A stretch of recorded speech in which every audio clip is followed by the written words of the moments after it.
Trizac. L'original. Radio. Du Trizac. Votre plaisir coupable. Cube Radio.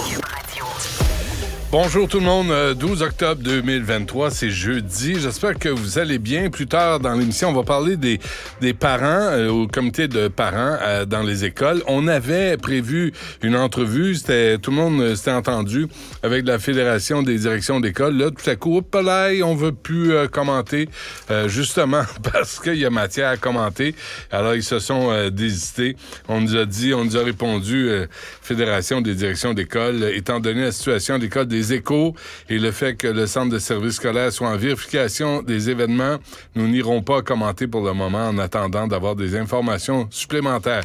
Et il me semble que c'est le temps de commenter, pas commenter pour commenter, juste pour dire voici le plan de match pour rassurer les parents. On va parler aux parents à midi et aussi pourquoi les infirmières quittent le métier si jeune vers 13h. Mais tout d'abord, on apprend aujourd'hui le gouvernement du Québec va déposer une loi pour forcer les plateformes numériques à mettre de l'avant le contenu francophone et québécois. On parle de Netflix sur l'audiovisuel, mais on parle aussi de musique.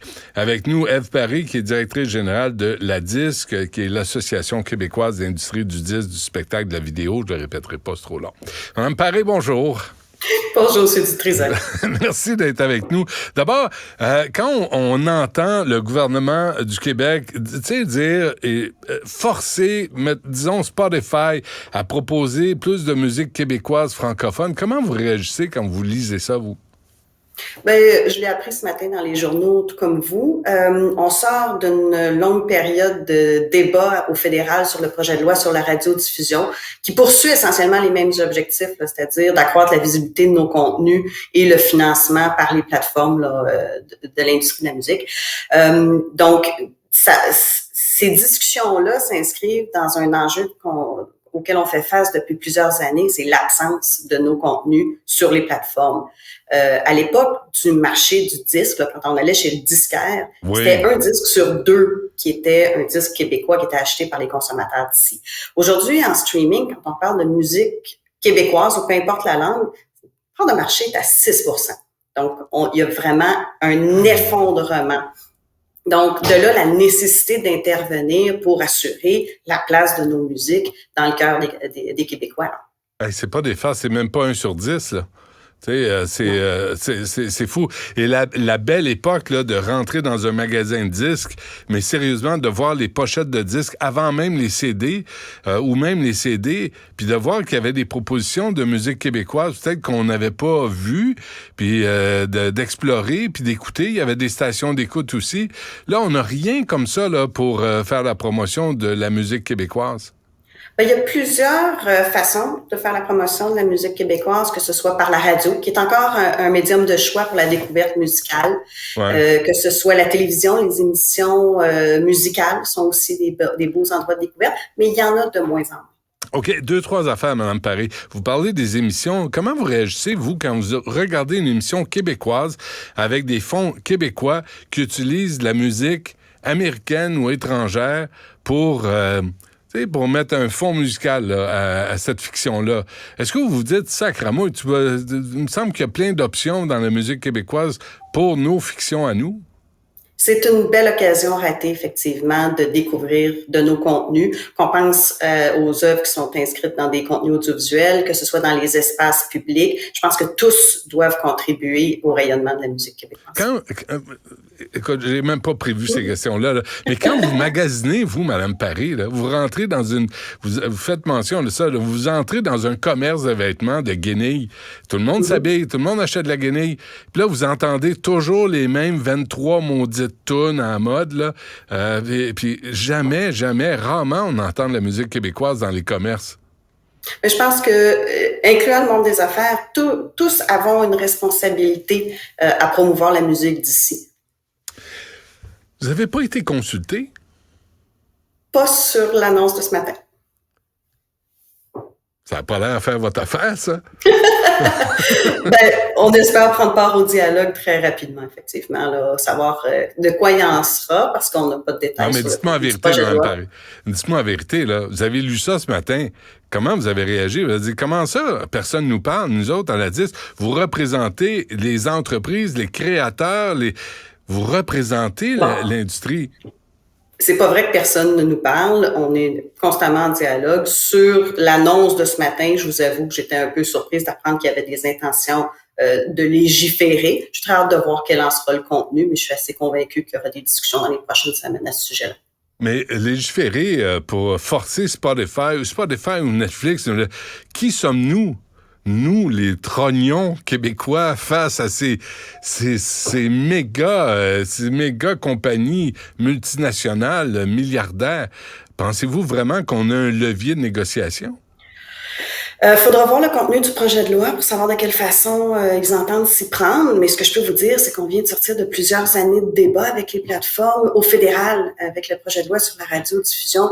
Et ça a été laborieux, on va se le dire, et c'est pas terminé. Il reste encore beaucoup de consultations du CRTC avant de voir la mise en œuvre de ce projet de loi. Quand vous dites laborieux, là, est-ce que c'est un euphémisme? Peut-être. À quel point les plateformes veulent rien savoir? Je vous dirais, ça dépend des plateformes. C'est pas égal. C'est sûr que quand on parle de contribuer financièrement, parce que c'est de ça qu'on parle essentiellement, c'est toujours difficile de mettre la main dans la poche. C'est des modèles d'affaires qui sont prévus à l'échelle planétaire. Donc, d'avoir des particularités locales, vous savez, quand on va sur, que ce soit Netflix ou Spotify ou peu importe la plateforme, notre comportement est analysé de la même façon que si on était un Américain ou un Français. Donc, il n'y a pas les spécificités locales qui sont prises en considération de la même façon qu'on le souhaiterait. Les créateurs sont en bas de la liste. Malheureusement. Ça a changé. Hein? Vous avez parlé de la radio pour découvrir la musique.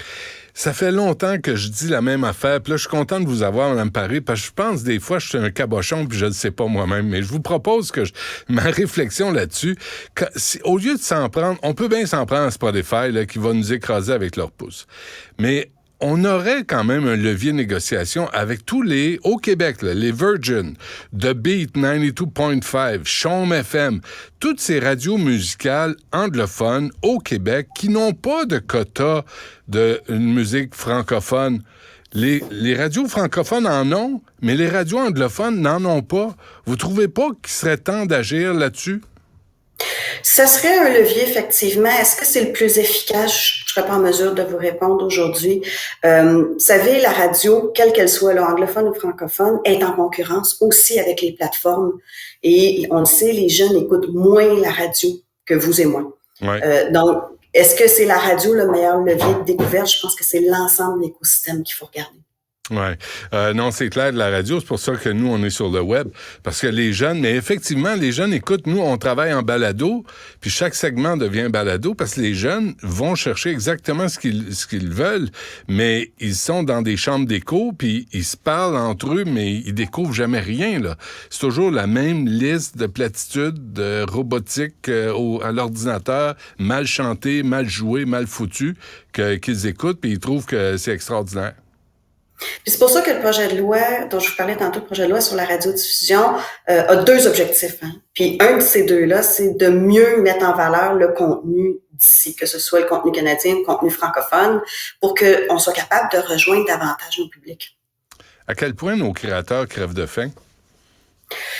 Oh, je vous dirais, c'est une industrie qui vit des années difficiles. La rémunération qui émane des plateformes n'a rien à voir avec ce que le disque vendu pouvait générer. De là, l'importance. On n'a pas les chiffres, je veux précisément. Là, c'est pas que je veux pas, c'est que je suis pas en mesure de vous les donner. Mais c'est des scènes, là. Il y a plus personne qui gagne sa vie en vendant des disques. Non, c'est très peu d'artistes arrivent à tirer un revenu décent, je dirais. Est-ce que notre musique est en danger? J'espère pas. Mais c'est certain qu'avec des parts de marché comme on voit en ce moment, c'est des plus préoccupants. Qu'est-ce que vous feriez? Vous, là, je vous nomme ministre. Ministre de la Culture, Vous faites quoi, là, pour requinquer la culture québécoise et la musique québécoise? Je pense qu'il faut donner à l'industrie les moyens de se commercialiser. Aujourd'hui, les pratiques d'écoute se sont démultipliées, que ce soit la radio, les balados, les plateformes, la télé. Donc, pour l'industrie, c'est devenu encore plus compliqué de faire connaître et de commercialiser sa musique. Donc, ça prend des moyens financiers. Ça prend des campagnes de promotion pour permettre aux Québécois de découvrir, des encourager à consommer la musique d'ici. Il faut que tout le monde mette l'épaule à la roue, les entreprises, le gouvernement, les espaces publics, les festivals. Tout le monde doit faire la promotion de la musique d'ici. S'en prendre à des plateformes comme Spotify, est-ce que c'est un combat perdu d'avance? J'espère pas. Est-ce qu'on arrivera à les faire fléchir sur leur modèle d'affaires? C'est une bonne question, mais chose certaine, faut pas se décourager, il faut continuer d'essayer. Très bien. Lâchez pas. Ève Paré, directrice générale de La Disque. Merci. Bonne chance.